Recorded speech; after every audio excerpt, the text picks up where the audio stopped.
Welcome to the Sports Trigger. I'm Jared with my co-host Travis. Here to ignite your day.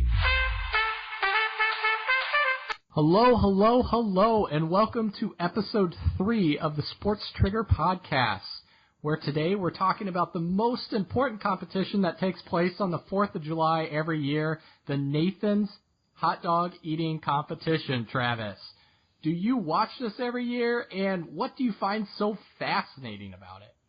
Oh, of course I watch that. That's top of my list. That's number one. I plan my schedule around Nathan's Hot Dog Eating Competition. It's out of the ordinary, Jared. You know, it's not an everyday spectacle or event. It's something that happens once a year. And granted, these are competitive eaters that do this, you know, pretty frequently, but not for Nathan's Hot Dog Eating Competition. And it is patriotic, you know. It's with hot dogs. That's what it's all about. Grilling out, hot dogs are related. And what's more patriotic than watching a bunch of men and women stuff their face in competition in order to win on this great 4th of July? Well, it's stuffing themselves with disgusting, soggy hot dogs, Travis. That's what I find it just... I don't get why it really belongs on the 4th of July, to be honest. I mean, granted, these guys are amazing that they're able to pound down, 65, 70 soggy hot dogs. I mean, Joey Chestnut, you would hate to have him over at a party because, you play Flippy Cup, he plays with the water, and, while you're playing, he's dipping his soggy hot dogs in there, chugging along while still beating you in the Flippy Cup game. I mean, that's just not a friend that you want to have around.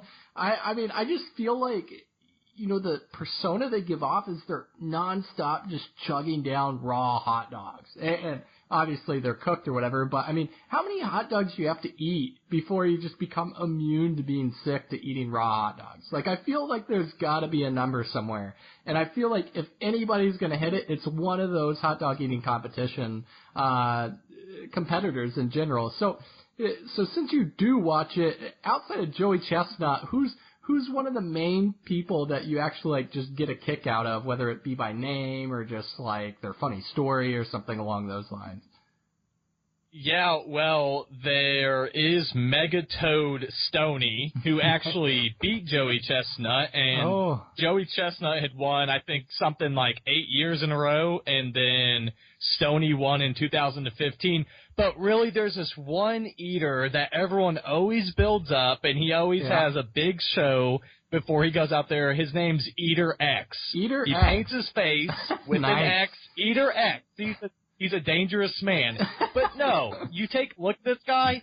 He is an everyday guy. He's normal. He's maybe 5'10", maybe for a hot dog competition. Besides from that, maybe he does that all the time. Maybe he goes to bars and he just says, "Hey, I'm Eater X, hook me up." Who knows what he does?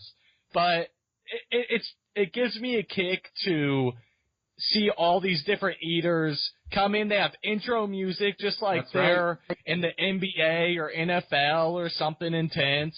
And then they go out there, put on a show, and then the majority of them just get blown away, and there's only 2 or 3 that are really putting down hot dogs like real men, apparently. Granted, I couldn't put down 20 in the amount of time that they do. Yeah, I think the ad on it, Joey Chestnut should just race out to a huge lead and eat 60 hot dogs and then just go over to somebody else's and just crush the hot dog with his fist and throw it into the crowd and then go over and eat 10 more and just yell America. He should go to one of the non-American individuals there and just intimidate him that way. I would watch that. I want to see confrontation in a hot dog eating competition. So if there's one, or what if he's taking down hot dogs and then off to the side he has a burrito or some other form of food, and he just starts working that in with the hot dogs, taunting everyone like, "Oh yeah, I'm way ahead of you. I'm just gonna eat this burrito casually like it's nothing." He makes a hot dog burrito. He wraps up 10. Oh yeah, just 10 hot dogs in there. He douses it with ketchup. He puts all the buns in there. He just makes it this massive burrito that weighs a 10-pound baby, and he just takes it all. And he's just look, this is no issue at all.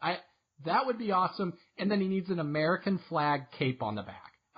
I would pay money to go watch that. Like, that is America right there. Oh yeah, 100%.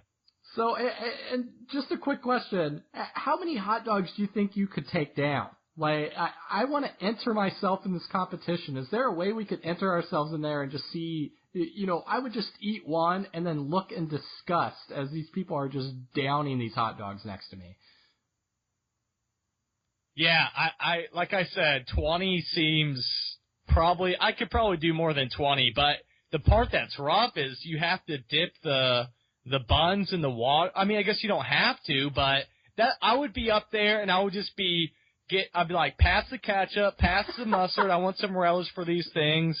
I don't need any water. I'm just going to be a normal. You know what? Give me some Coney sauce with this, too. I want some Coney sauce with my hot dogs. Take it up a notch.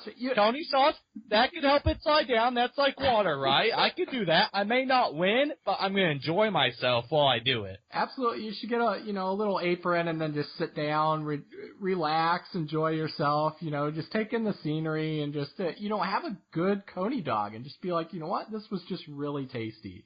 So, thanks a lot, everyone, for joining us again today on the Sports Trigger. We hope you had an awesome 4th of July week. And until next time, have a good one.